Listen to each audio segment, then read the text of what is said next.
আমাদের কাছে মনে হয়েছিল যে এই ডিজিটাল ডিসইনফরমেশন শব্দটা বাংলা কী করা যায় সেটা নিয়ে আমরা একসঙ্গে ঢাকা বিশ্ববিদ্যালয়ের শিক্ষক যারা নিয়ে কাজ করে এবং অন্যান্য অর্গানাইজেশন তাদেরকে নিয়ে আমরা একসাথে একটা ওয়ার্কশপ করি এবং আমরা শব্দটাকে গুজব বলে এতদিন ধরে যেভাবে প্রচার করা হচ্ছিল আমরা এই গুজবের বাইরে তথ্য শব্দটা আমরাই প্রথম চালু করি। আমরা বিভিন্ন পত্রপত্রিকা দেখলাম দেখছি যে তারা বেশিরভাগই গুজব লিখছেন, তখন আমরা তাদের সঙ্গে কথা বলি এবং তারা শেষ পর্যন্ত অপতথ্য শব্দটাও ব্যবহার করেছেন, অনেক অপতথ্যও করেছেন। কিন্তু আমরা বলতে চাই যে না, এটা অপতথ্য না, গুজবও না। গুজব হাজার হাজার বছর ধরে চলে আসছে, আমরা এটাকে সরাসরি কুতথ্য বলতে চাই, কারণ এটার মধ্যে দিয়ে আমাদের দেশের শান্তি, সম্প্রীতি, সৌহার্দ্য এবং সংবেদনশীলতা এগুলোকে ধ্বংস করবার জন্য একটা পরিকল্পিত উদ্যোগ বলে আমাদের কাছে মনে হয়েছে। আমরা জানি যে সোশ্যাল মিডিয়া 2005 সাল থেকে আসবার পর থেকে নানাভাবে প্রস্তুতিহীন অবস্থায় আমরা সোশ্যাল মিডিয়া প্রবেশ করেছি। আমরা ভাষা সম্পর্কে না জেনে, ছবি সম্পর্কে না জেনে, ছবির প্রয়োগ সম্পর্কে না জেনে, বাক্য গঠন সম্পর্কে না জেনে, বিষয় সম্পর্কে না জেনে আমরা লাইন দিয়ে সবাই এখন 18 কোটি ফটোগ্রাফার এবং 16 কোটি লেখক, এবং সেখানে কে কী লিখছেন আমরা জানি। এটার মধ্যে দিয়ে আমাদের সমাজের সৌহার্দ্য, হারমোনি, শান্তি, সম্প্রীতি নষ্ট করবার একটা চেষ্টা করা হয়েছে। আমরা জানি যে এর মধ্যে দিয়ে সবথেকে বেশি বুলিংয়ের শিকার হয়েছেন না, এটা আমরা মনে করি।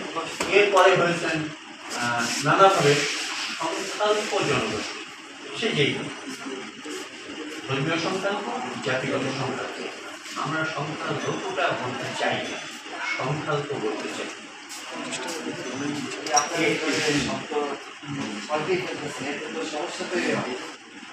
আমরা সুশব্দ ব্যবহার করতে পারি, সঠিক শব্দ ব্যবহার করতে পারি, কারণ সংখ্যালঘুর মধ্যে দিয়ে ব্যবহার করতে একটা মনোগঠন তৈরি হয়। আমরা সবসময় জানি যে আমাদের দেশে মনোগঠন তৈরিটা আগে করতেন আমাদের দেশের একাডেমিয়ান পণ্ডিত ব্যক্তিরা, কিন্তু এখন আমাদের মনোগঠন তৈরি করতেছে হচ্ছে সোশ্যাল মিডিয়ায়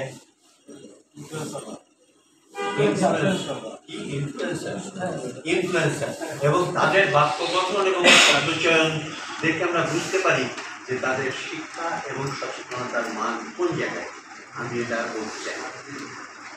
এবং এটা আমাদের দেশে সাধারণভাবে যে আমাদের মধ্যে যে হারমোনি এবং সম্প্রীতি ছিল সেটাকে ধ্বংস করা হয়েছে, এবং অসম্ভবভাবে গত কয়েক বছর ধরে নারীর প্রতি গুলি হয়েছে, এবং যেখানে সেখানে একটা কথা বলবার সাথে, একটা পোস্ট দেওয়ার সাথে সাথে তার বিপরীতে যে কত খারাপভাবে পোস্টগুলো আসে। এবং এটা একটা পরিবারে, আমরা যখন আমাদের সিনেমার যখন অধঃপতন হলো তখন আমরা পরিবারে একসঙ্গে সবাই মিলে যেরকম সিনেমা দেখতে যেতে পারতাম না, সেরকম এখন একসাথে এক পরিবারে সোশ্যাল মিডিয়াতে একই পোস্টে সবাই অংশগ্রহণ করতে পারি না। এটা তো ঠিক। আমি মনে করি যে এর জন্য একটা সম্মিলিত উদ্যোগ নেওয়ার দরকার। আমরা এর জন্য সারা দেশে 800 TCS মেম্বারদেরকে প্রশিক্ষিত করেছি এবং তারা এই ব্যাপারে কাজ করছেন, এবং সেটা বাংলাদেশের 6টা জেলায় আমরা কাজ করেছি। এবং আমরা সম্ভবত, আমি খুব খুশি হয়েছি বাংলা ট্রিবিউনের কাছ থেকে কৃতত্ব শব্দটা শুনে। আমরা কৃতত্ব শব্দটাকে আমরা সমাজে ওই গুজব এবং এর পাশাপাশি এটা উপস্থাপন করেছি, আমরা মনে হয় এটা করতে পেরেছি। আমি খুব খুশি হয়েছি এটা কৃতত্ব বলা যায়, এবং এটা আমি সাংবাদিকের কাছ থেকে আমি আহ্বান করতে চাই যে আমরা এখন থেকে, ইংরেজিতে অনেকগুলো শব্দ আছে, ডিসইনফরমেশন, ম্যাল ইনফরমেশন, ফেক নিউজ, রিউমার, তারপর হচ্ছে